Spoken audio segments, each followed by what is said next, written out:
حضرت ابو ہریرہ آئے، عرض کی آقا جڑا ہو گیا آج گھر میں. ماں کہتی ہے یا گھر یا در، فیصلہ کر. اماں کہتی ہے اس کو چھوڑ معاذ اللہ، نبی جس کو تو نے مانا ہوا ہے. تو آپ نے پوچھا ابو ہریرہ پھر کیا کیا؟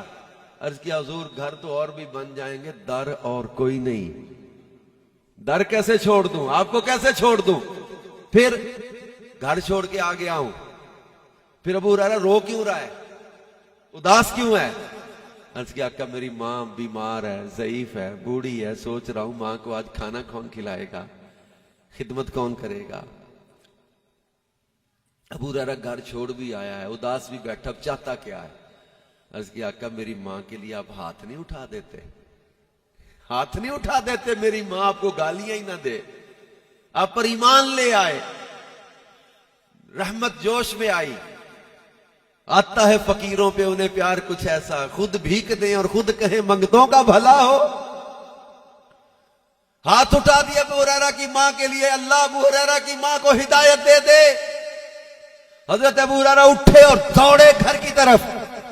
کسی نے کہا دھیمی چال چلنے والے ابو ہریرہ کدھر دوڑے جا رہے ہو؟ کہ مجھے روکنا نہ، میں دیکھوں دعا پہلے گھر پہنچتی ہے یا میں گھر پہلے پہنچتا ہوں. یقین کتنا کامل تھا اپنے پیارے نبی کی دعا پر.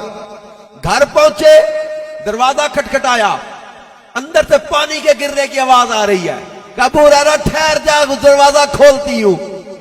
دروازہ کھولا، ماں غسل کر کے دروازہ کھولا، کلمہ شہادت زبان پر جاری ہے.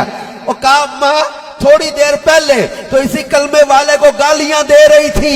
اماں کہتی ہے ابو ہریرہ اینا بھولا نہ بن، خود ہی جا کے دعائیں کرواتا ہے اور خود ہی آ کے کہتا ہے اماں کلمہ کیسے پڑھنے لگ گئی. ابو ہریرہ تو بعد میں آیا، وہ کملی والا پہلے آ کے نور و نور کر گیا.